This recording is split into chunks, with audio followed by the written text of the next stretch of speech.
Inihain ng ilang grupo sa tanggapan ng House of Representatives Secretary General ang isang impeachment complaint laban kay Pangulong Noynoy Aquino.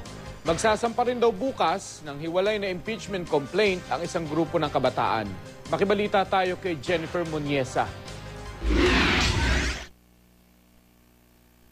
Halos 30 individual ang lumagda sa panibagong impeachment complaint laban kay Pangulong Noynoy Aquino. Kasama rito ang mga leader ng Grupong Bayan, Volunteers Against Crime and Corruption, ilang leader ng simbahan kasama si retired Archbishop Oscar Cruz, mga leader ng iba pang organisasyon at ilang netizen. Nakaangkla raw ang reklamo sa kanila ay paglabag ng Pangulo sa konstitusyon at betrayal of trust. Nag-ugat daw ito sa umano'y pagmamaniobra ng Aquino administration sa pondo ng bayan sa ilalim ng Disbursement Acceleration Program o DAP.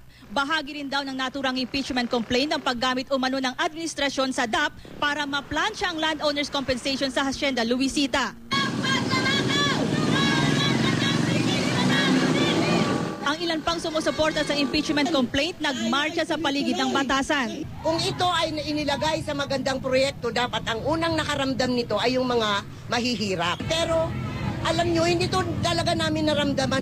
Peach na ribbon naman ang gamit ng mga miyembro ng grupong Scrap the Pork Alliance bilang suporta rin sa impeachment sa Pangulo. Ang peach ribbon daw ang sumisimbolo ng accountability na siya nilang ipinapanawagan sa issue ng DAP. Nagsuot naman ng itim at pulang damit ang ilang empleyado ng Korte Suprema bilang pagtutol sa umano'y panggigipit ng Pangulo sa hudikatura. Kasunod ito ng naging pahayag ng Pangulo sa telebisyon kung saan niya tahasang tinuligsa ang desisyon ng Supreme Court na ideklarang unconstitutional ang ilang bahagi ng DAP. Ang isa sa mga court employee nakasulat pa sa t-shirt ang katagang labanan ng diktador. Gumagawa lang sila ng istorya because of the DAP decision. Kami naiipit ngayon at the attack of the powers that be to the Supreme Court. Ano pa ba? Kulang na lang, sabi niya, umalis na kayo dyan.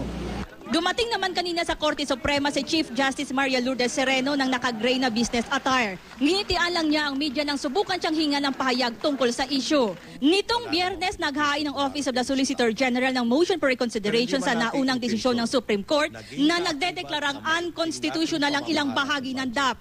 Dahil dito, sinabi ng palasyo na maituturing premature ang panibagong impeachment complaint. Muli namang ipinagtanggol ni Budget Secretary Butch Abad ang DAP. It's essentially to make sure that public services and public goods like roads, hospitals, health centers get to our people as fast as possible. We want to make sure that the funds flow fast to the ground where they are needed. Jennifer Muniesa, Nagbabalita, Pilipinas.